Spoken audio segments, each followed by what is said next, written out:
وما أرسلناك إلا رحمة للعالمين. Dasar manasik haji dan umroh. Yang pertama, haji dan umroh adalah kewajiban atas setiap muslim merdeka, mukallaf, serta mampu, dan hanya wajib sekali seumur hidup. Jadi orang tahunnya haji yang sekali seumur hidup. Tapi sebenarnya kalau kita buka di kitab-kitab para ulama itu banyak ulama yang menyatakan umroh juga wajib sekali seumur hidup. Makanya hajinya orang Indonesia itu haji tamattu. Jadi dia umroh dulu baru haji. Jadi dia melakukan umroh wajibnya ya pas haji. Nah, karena haji sekarang itu antrinya lama gitu, maka ya ini saran aja. Kalau kamu udah dapat porsi haji dan daftar itu, maka kumpulkan uang lagi untuk umroh. Artinya kewajiban haji kita sudah selesai dengan kita mendaftar. Soal nanti berangkat apa enggak kita kembalikan kepada Allah. Selesai maksud saya itu kalau akhirnya kita ditakdirkan nggak berangkat karena meninggal, ya, insya Allah kita dihitung sudah haji. Nah, terkait umrohnya maka kita bisa usahakan dengan kita berangkat. Kalau umroh sewaktu-waktu bisa.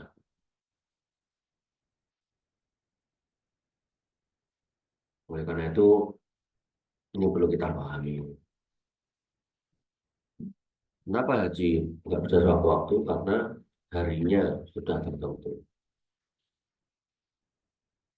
Kalau umroh bisa sewaktu-waktu. Yang kedua, haji wajib dilakukan secepatnya bagi yang mampu menurut pendapat yang benar dari para ulama. Ya, itu kalau mampu sekarang berangkat.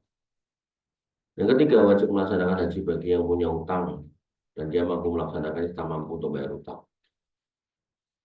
Jadi ibadah yang sifatnya sunnah kayak kurban, sunnah muakkadah atau akikoh, maka ketika kita mampu untuk membayar utang, maka berhutang untuk menjalankan ibadah itu boleh. Sekali lagi mampu bayar utang ya. Maka ketika ibadah sunnah aja boleh, maka ibadah wajib lebih boleh. Dengan catatan ini, mampu bayar utang. Jangan dibalik-balik. Nekat berangkat, pokoknya orang pikir kiri. Tapi benar-benar dia nggak mikir akhirnya, ya. Dia nggak kebayar. Ini nggak benar. Yang keempat, yang lebih afdol dalam melaksanakan haji agar tidak menggunakan uang pinjaman. Jadi di atas wajib melaksanakan haji bagi yang punya utang dan dia mampu melaksanakannya serta mampu untuk bayar utangnya. Jadi beliau membolehkan untuk utang dalam konteks haji ataupun non haji, tapi lebih afdol bukan dari uang utangan. Karena kalau pakai uang utangan, gitu kan, nanti kalau mati, ya, maka siapa yang akan bayarnya? Artinya yang terbaik adalah ketika kamu mau berangkat haji dan seterusnya, sebaiknya utang-utang itu dibayar. Yang kelima, tidak sah haji orang yang meninggalkan sholat. Demikian pula orang yang sholat namun terkadang meninggalkannya. Di beliau ini termasuk ulama yang keras ya sama orang yang nggak sholat atau meninggalkan sholat sebagiannya.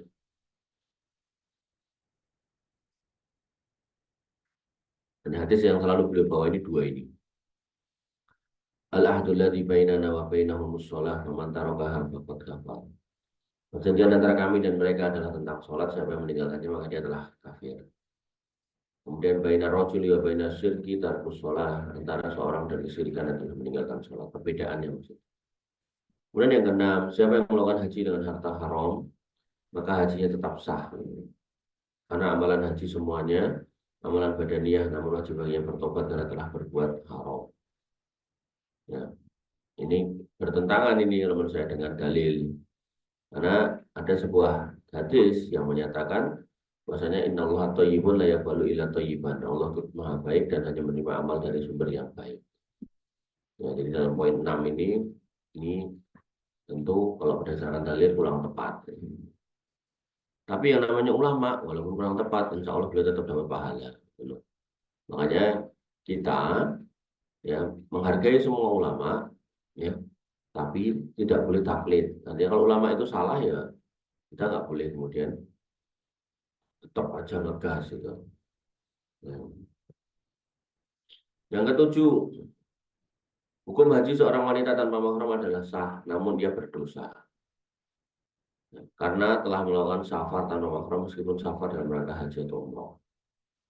Di pembahasan yang lalu, termasuk bentuk kemampuan dari seorang wanita adalah punya mahram. Artinya kalau nggak punya mahram, maka sebenarnya wanita itu sudah nggak wajib untuk haji atau umroh.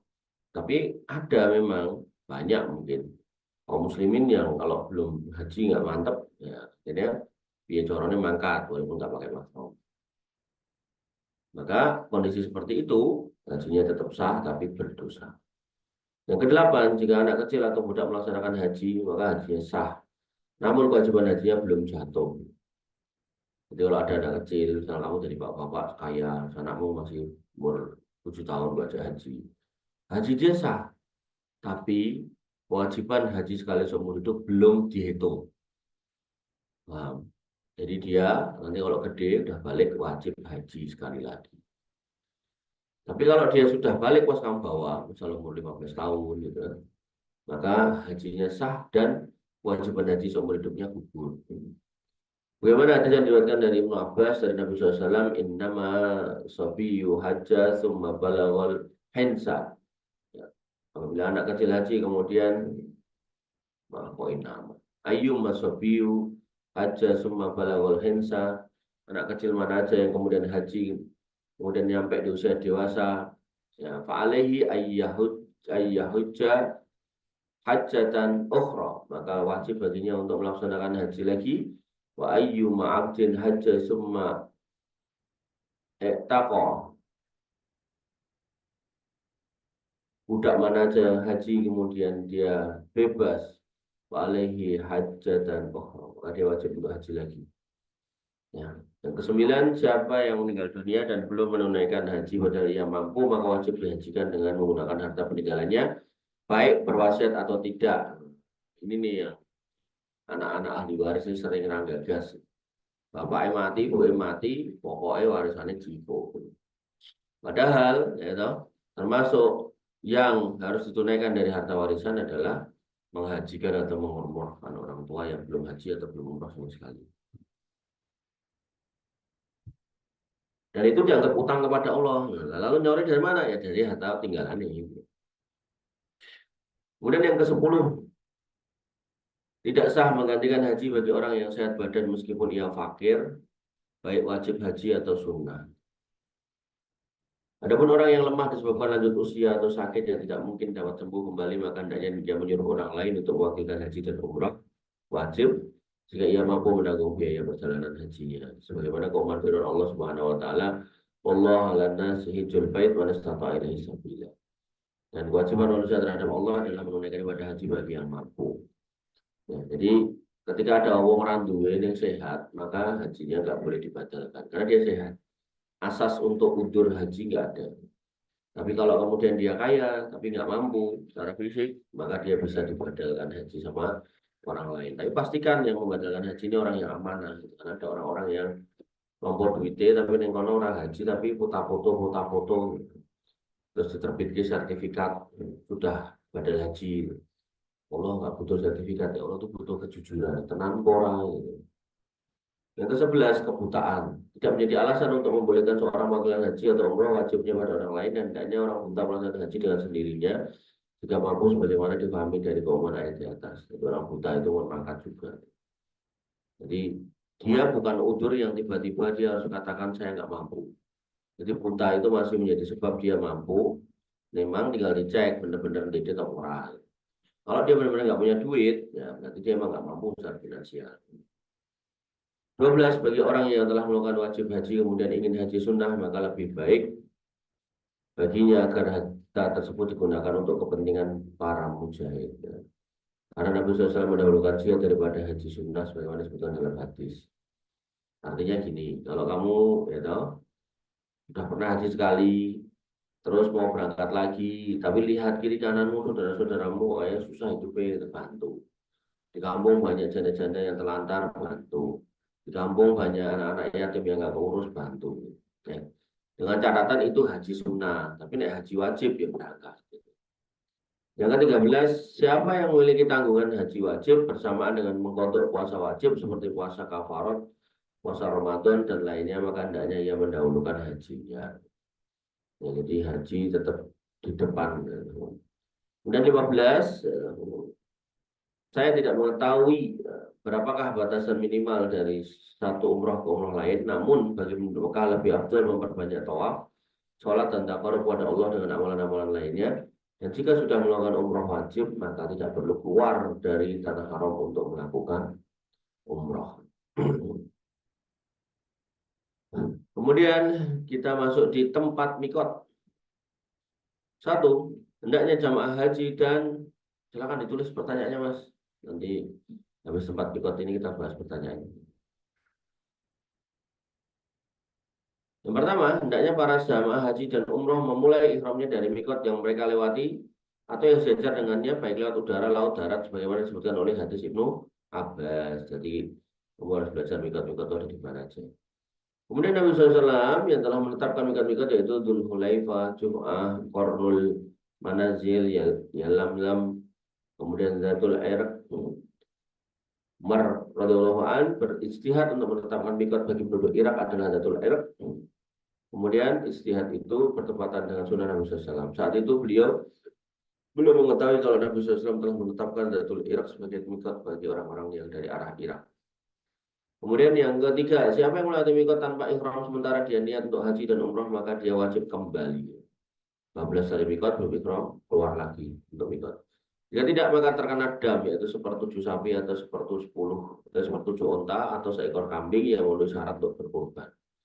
Kemudian yang keempat, siapa yang niat haji sementara dia berada di Mekah, maka cukup baginya ihram dari tempat tinggalnya. Adapun umrah, maka ia harus keluar ke tanah haram. Bagaimana hadis Aisyah radhiyallahu anha, ini haram bukan halal. 5, siapa menuju Mekah dan tidak niat untuk haji atau umrah, maka ia tidak wajib berihram. Ini niatnya ya, kamu ke Mekah ngapain? Oh, mau bisnis itu, ya udah nggak usah berihram. Oh, ke Mekah mau umrah ya ihram dulu, mau haji ihram dulu. Lalu kemudian karena Nabi SAW mewajibkan ihram bagi orang yang niat haji atau umrah, sementara ibadah adalah tauqifiyah, di mana tidak ada seorang pun yang dapat mewajibkan apa-apa yang tidak Allah dan Rasulnya wajibkan. Demikian pula tidak seorang pun dapat mengharamkan apa-apa yang tidak Allah haramkan dan Rasulnya. Namun bagi orang yang belum melakukan haji fardu, maka wajib baginya ihram untuk haji atau umrah sebagaimana Allah Subhanahu wa taala mewajibkan baginya untuk haji dan umrah dari mikot mana saja yang dilaluinya. Yang keenam, jeddah bukanlah mikot bagi para pendatang. Ia mikot bagi penduduk setempat dan orang-orang asing yang datang padanya tidak berniat untuk haji atau umrah lalu muncul niat untuk umrah atau haji. Maka siapa yang datang untuk haji dan umrah melewat jeddah dan sebelumnya dia tidak melewati atau sejajar dengan mikot yang lain, maka ia boleh ihram dari jeddah. Yang ketujuh, bulan-bulan haji adalah Syawal, Dzulqa'dah, 10 pertama bulan Dzulhijjah. Jadi 3 bulan ini disebut sebagai bulan-bulan haji, tapi inti hajinya ada di Dzulhijjah. Wallahu ta'ala alam.